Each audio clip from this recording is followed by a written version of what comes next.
Hello everybody, it's Zach, and today we are going to be solving the 2004 AP Calculus AB free response question number 5. So as you can see, this question was on the 2004 AP College Board exam, and it's a graph given question that states, the graph of the function f shown above consists of a semicircle and 3 line segments. Let g be the function given by g of x equals from -3 to x f of t dt, and a says find g of 0 and g prime of 0. So starting off here with a, again it says find g of 0 and g prime of 0. So where we're going to start here is with the g function. G of 0 is equal to, from -3 to 0, f of t dt, which is equal to this area I'm going to draw right now. And, messed up a little bit. Okay, shaded in. And so this area is equal to 1/2 the first base times height times the second base. So 1/2 times 2 plus 1 times 3, because it is a trapezoid. So that's going to end up being 9/2. And then moving on to the second function, we're going to do g prime of 0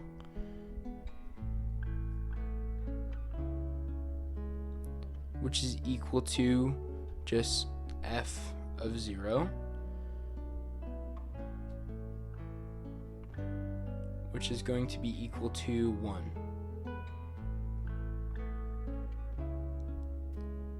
So moving on to part B, B says find all values of x in the open interval -5 to 4 at which g attains a relative maximum. Justify your answer. So we're going to start out here with g prime of x is equal to f of x. So now we're going to find the 2 points it could possibly be, the relative maximum, but you'll see that this point on the left goes from negative to positive, which means it can't be the relative maximum, but this point on the right goes from positive to negative. So x equals 3 is going to be our maximum point. So max at x equals 3, and this is because g prime changes signs from positive to negative. Let me just finish writing this out here. Okay, cool. And now we're going to go on to part C. So part C says find the absolute minimum value of g on the closed interval -5 to 4. Justify your answer. So we're going to start off here with the relative minimum. I'm going to mark it right here. I'm going to mark that. And then the other two possible points could be the endpoints. So x equals -5 and x equals 4. But we're going to start out here with g of -4 is equal to,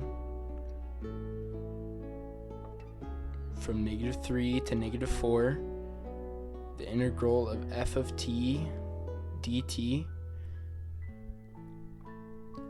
which is equal to, and then we're going to draw the triangle thing here.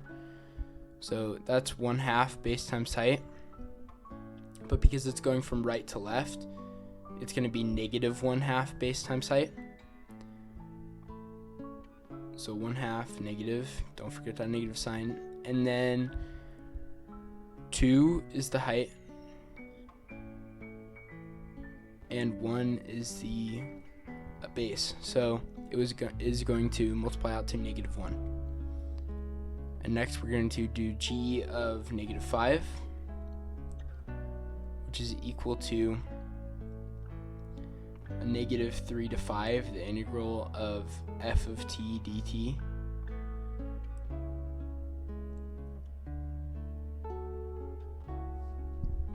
So we're going to go to the graph here, and as you can see, these triangles are completely symmetrical. They're literally mirror images, but one's below the x-axis and one is above it, so that means they're going to cancel out and it's going to equal 0.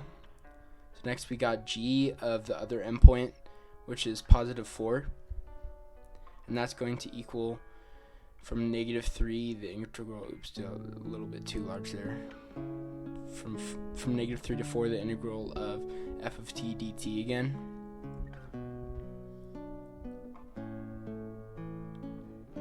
And then we're going to, well, it doesn't really matter. We don't really have to do it because we know that it's going to be greater than 0 because there's much more space on the right side of the graph, or sorry, above the x-axis. So we don't really need to do it because we already know the minimum point is going to be the negative 1, so we'll just write out like greater than 0.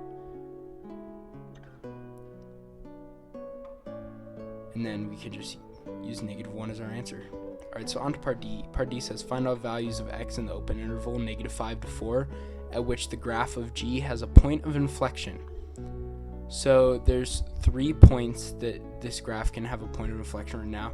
I'm going to highlight them in green. So right here is negative 3. The slope changes right there. It changes from increasing slope to decreasing slope. And then again at x equals 1, it's going to go from decreasing slope to increasing slope. And then finally, again at x equals 2, it's going to go from increasing slope, let me fix the plus, to decreasing slope. And so our 3 points of inflection will be at negative 3, 2, and 1, and we don't have to justify, so that'll be it.